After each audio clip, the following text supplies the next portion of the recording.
Red Glass by Laura Rousseau, Chapter 18. It rained on and off during the bus ride. The flat landscape wrinkled itself into hills with mountains poking up in the distance. We bumped along valleys as showers pattered the windows, then turned around a curve up into brilliant sunshine. I needed to figure out where exactly to get off the bus, so I looked around, trying to pick out the most trustworthy face. Most people were staring right at me. A woman in a matching flowered skirt and top at the back of the bus waved. "Gringuita, I'm getting off the bus at the next stop. Take my seat." I scooted into her place, next to a woman with two girls. The woman was an explosion of color, draped in a thick, boxy cotton blouse with thin rainbow stripes, tucked into a wraparound skirt. Two little girls, about 6 and 8 years old, were dressed like her, their hair braided with ribbons. The sour scent of wood smoke clung to them, an ancient, warm smell that made me think of Nola and Abuelita. The girls were eyeing me, their hands cupped over their mouths, giggling and whispering together in another language, a Mayan dialect, I'd guessed. Mr. Lorenzo had told me there were lots of Mayan groups, each with their own way of speaking and dressing. The mother lowered her eyes and gave me a timid smile.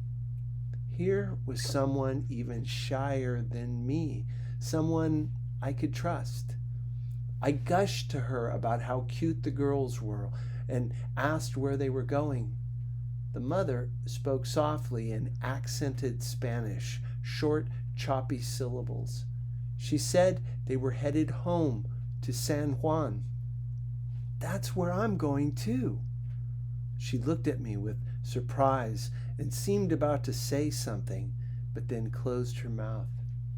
We chatted about the food and weather and plants in Tucson, and soon the girls warmed up to me. Each girl took one of my hands and sang an English song they'd learned in school. Pollito, chicken, ventana, window, and on, rhythmically translating a strange collection of words. Finally, the mother, whose name was Juliana, looked at me and lowered her voice. "What are you doing all the way out here, señorita?" "Visiting a friend." "What time is he expecting you?" Juliana asked. "He's not." She gave me a strange look. "How will you know where to go?" "I have the address." Her voice lowered to a whisper. "Our town is not safe. People with money are kidnapped and held for ransom. There are gangs, bandits. If they see a gringa alone, they will see a victim. Do you understand me?" "Well, I'm just bringing something to my boyfriend and then coming right back with his father, and maybe with him too." I looked closely at her face. Her lips were full, with a beauty mark hanging above the corner of her mouth, just like a model's. Her eyebrows were wrinkled in concern. "It's all right," I said. "People have been nice to me, helping me out." "True, but it only takes a few bad people." Juliana moved closer. "The gangs recruit boys, and the boys can't say no. You're with them or against them." She had a lot to say once she got started, but her voice dropped even lower now. She didn't want anyone else to hear, that was obvious. "That's how it was too when I was a girl, only then it was the army and the guerrillas." "Who were they?" I moved my head closer, trying to hear her whispers over the rumble of the bus. The guerrillas were revolutionaries who fought for rights of poor people. At first, poor people were happy about this. Then came the army. They tried to stop the guerrilla movement. In the end, it was the people, like my family and neighbors, who suffered. Guerrillas forced us to give them food, and then the army came and punished us for helping the guerrillas. They killed people. They burned our houses and our crops and stole our animals. And even though the government tells us the fighting is over, la violencia has stayed in the hearts of some people. Had Angel seen la violencia? Was that why Angel's mom disappeared? Señorita, Juliana said, it is dangerous for you to be here alone. But it was too late to go back. I was so close to seeing Angel, only an hour away. Señora, I need to see my friend. Well, if you must go, we will take you to him, she said. When the bus let us off at the roadside, we walked along a road littered with plastic bottles and broken glass. Under branches of flowering trees, the girls found small mangoes scattered on the ground, inspected them for bruises, and handed the best ones to me until my backpack overflowed. Our town is not beautiful, Juliana laughed, but it does have a lot of mangoes. Angel had fed me a mango early in the trip. I'd been asleep and felt the van pull over at the roadside. I heard Dika say something about buying sodas. A short time later, still half asleep, I felt Angel's hands, warm and sticky over my eyes. Smell what I found on the roadside, he said, and I breathed in the scent of paradise, flowers, tropical beaches, hidden islands, the ocean, palm trees, pure pleasure. Open your mouth. I did. Take a bite. I sank my teeth in, let them slide off, and mango juice ran down my throat, my chin, my neck. All of this as I was still half asleep, this taste that felt like diving into a dream flower and coming out on the other side into the startling sweetness of reality. Soon we were walking past houses, low houses of cement or wood, some painted pastels, some left raw, capped with flat roofs of tin or cement.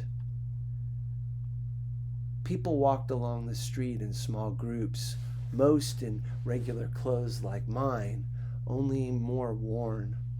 Some women wore colorful woven blouses and long skirts like Juliana. Almost everyone stopped in their tracks to stare at me. I was very grateful not to be alone. Juliana and the girls led me to the hospital, a one-story building painted a dull yellow and coated with dirt and graffiti.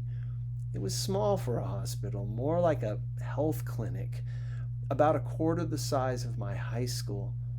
A few dogs lay at the entrance, and people dozed on palm mats outside.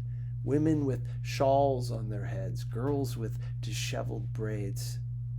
If you can't find your friend, come to our house, Juliana said, pointing down the road to a shack with walls of blue plastic. I took off my coconut bracelet and necklace and handed them to the girls. Their faces lit up. No, Juliana said, you don't need to give us anything. I insist, I said. The girls flashed wide, toothy smiles at their mother, and in the end, she let them keep the presents. Come to our house if he's not there, she urged, and be careful. We shook hands lightly, and the girls kissed me on the cheek. Off they went. I was touched by this kindness from people who had little to give but kindness. I thought of the folk tales Juan had told me when I was little. In my favorites, There was always a journey, and there was always a heroine. I made Juan change all the heroes to heroines, who was either timid or poor or sickly or had something else wrong with her, just like me. And there were always guides that the heroine met along the way, animals or people or spirits who helped her overcome obstacles to find her treasure. I stepped around the people and dogs through the hospital doors. To the left was a counter with no one behind it. I walked down a short corridor, and when I turned the corner, stopped short at a big room with patients waiting in rows of orange plastic seats. The place had the feel of a dingy bus station that desperately needed renovating. At the far end of the room, a nurse weighing a patient as everyone watched. I plastered a smile on my face and walked to the front of the room as every pair of eyes followed me. When I opened my mouth to ask the nurse how I could find a patient's room, everyone's chattering stopped. I was on stage. I hated being the center of attention, but I forced myself to go on. "I'm looking for a patient." "Which patient?" the nurse asked, trying to act casual. She wore a white skirt and blouse, and her hair was slicked back into a bun. She was stout, with stumpy legs and thick ankles, and on her chin, a mole with a long black hair sticking out, which I tried not to stare at. "Angel Reyes?" I whispered. I prayed he was still here. She looked at me blankly. "Angel Reyes?" she repeated, wrinkling her eyebrows. Then she looked at me with a stern expression and leaned in close. "Are you from the north, Gringuita? Did you come here alone?" I nodded. "It's not safe." I cut her off. "Look, I need to see Angel.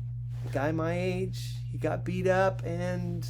I couldn't finish my sentence. "Ah, yes, of course, Angel. Down that hall, 4th door on the left."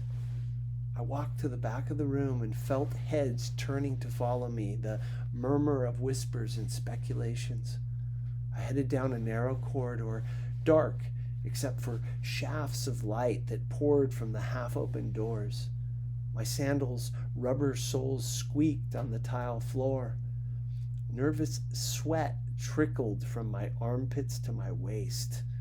I hoped Angel wouldn't notice the damp spots under the armholes of my dress. In the first room, I glimpsed a hugely pregnant woman, her belly a steep hill under the sheets. The second and third rooms each held 3 beds with older people snoring softly or awake and looking bored. I stopped outside the 4th door. It was closed. My heart was about to leap out of my chest. I took a deep breath and knocked lightly. No answer. I opened the door.